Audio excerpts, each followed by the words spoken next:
Début du cours de géométrie analytique de deuxième année maths renforcée. Nous allons au début de ce cours travailler dans le plan uniquement. Nous travaillerons dans l'espace dans un temps un peu plus lointain. J'aimerais vous parler dans cette vidéo d'équations paramétriques de la droite. On part d'un premier constat. C'est que si on se donne un point A et une direction donnée par en fait un vecteur, ce vecteur qui a une certaine direction, eh bien, il existe une unique droite qui passe par ce point A et qui est de direction donnée par le vecteur D. Donc la donnée d'un vecteur et d'un point détermine de manière univoque une droite. Cette droite, je pourrais la dessiner ici, l'esquisser. Ce serait cette droite. Alors si j'y arrive, je vais tricher un petit peu évidemment. On imagine que le point A était donné à l'avance. Voilà. Donc par ce point A donné et ce vecteur directeur donné, il existe une unique droite D donnée par ces deux éléments. Alors on aimerait travailler un petit peu là-dessus. On va traduire ça vectoriellement. Traduction si mon stylet veut bien.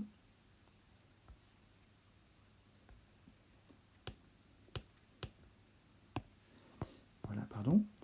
Donc, imaginons qu'on aimerait déterminer tous les points M, X, Y de la droite D. Autrement dit, quelles conditions doivent remplir les coordonnées X, Y d'un point M pour appartenir à la droite D. Donc un point M, X, Y appartient à la droite D.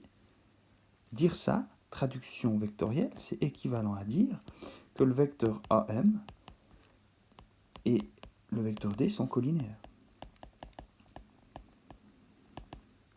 Traduction, je rappelle, on a un critère, on avait vu ça l'année passée, en première année, ça veut dire qu'il existe un nombre réel K, tel que AM est égal à K fois D. Si j'écris cette ligne-là, cette équation-là en termes de composantes, le vecteur AM, eh bien c'est X moins A1, Y moins A2. D'accord ? Le point A étant donné par les coordonnées A1, A2, est égal à K fois D1, D2, où D1, D2 sont donc les composantes du vecteur D. Pour un certain cas réel. Je peux traduire ça encore différemment. Je peux très bien dire que le vecteur XY, le vecteur OM en fait, est égal à A1, A2, plus K fois D1, D2. Ça, c'est une écriture en général qu'on apprécie beaucoup. C'est une écriture possible. Ou encore, on peut écrire ça en système. Si on écrit cette égalité composante par composante, eh bien j'obtiens le système X est égal à A1 plus K fois D1. Y est égal à A2 plus K fois D2. C'est aussi l'écriture qu'on va utiliser. C'est celle que je préfère en général. Voilà. Eh bien, ces deux écritures que j'ai mis ici en évidence, eh bien, ça constitue ce qu'on appelle les équations, parce qu'il y en a deux, les équations paramétriques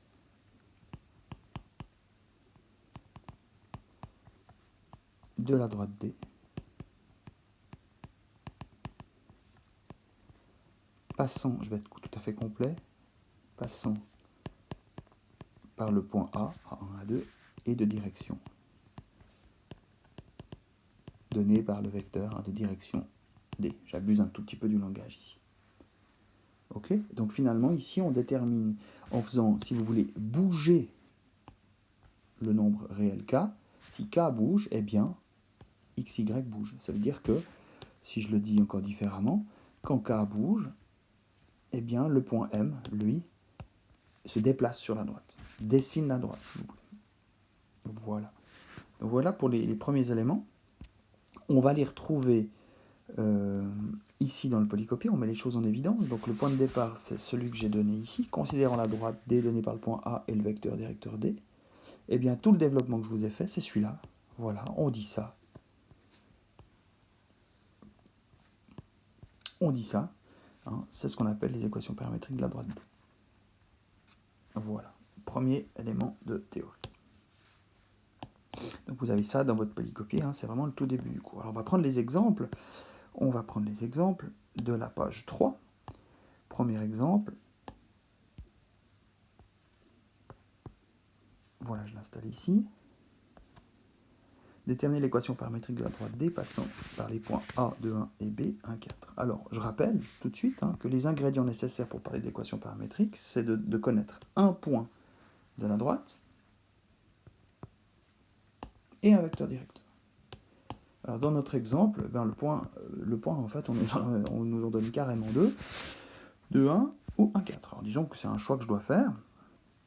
Disons que je vais choisir le point A comme point de la droite, et j'ai besoin d'un vecteur directeur. Le vecteur directeur, je vais le construire. On choisit comme vecteur directeur, directement le vecteur AB, ça sera très bien. C'est un vecteur directeur qui fera l'affaire. Je donne les composantes de ce vecteur, donc ça nous fait -1, 3. Donc voilà notre vecteur directeur. Et donc les équations cartésiennes de D, je vais donner ça sous forme de... Alors je vais donner ça sous les deux formes pour commencer. Eh bien, xy est égal à...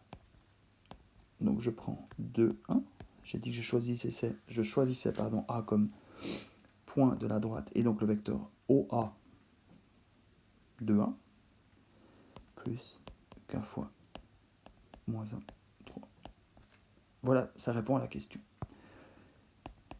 Autre forme d'écriture, la droite D, et je rappelle, c'est celle que je préfère, x est égal à 2 moins k, y est égal à 1 plus 3k. Voilà, on a répondu à la question. Exemple B.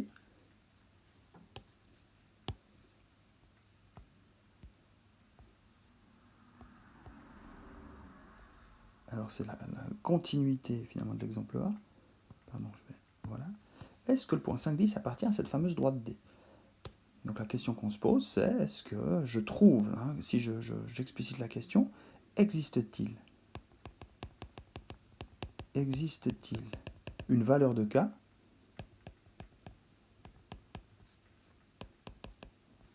telle que, eh bien si je trouve cette valeur de k telle que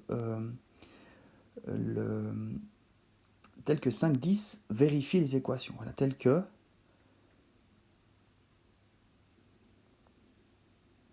j'essaie de trouver une bonne formulation, telle que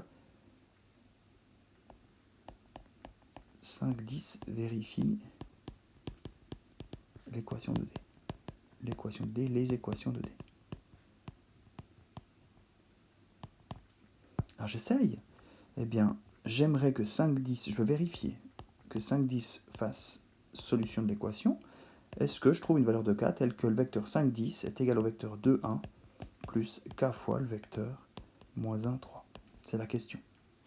Dire ça, eh bien, c'est équivalent à dire que 5 est égal à 2 moins k, et ça veut dire que 10 est égal à 1 plus 3k. Ça veut dire que, si je regarde la première ligne, eh bien, k égale -3, et si je regarde la deuxième ligne, k égale 3. Ce qui est tout à fait contradictoire. Je ne trouve pas une valeur de k pour vérifier l'équation. Donc, le point c'est 5, 10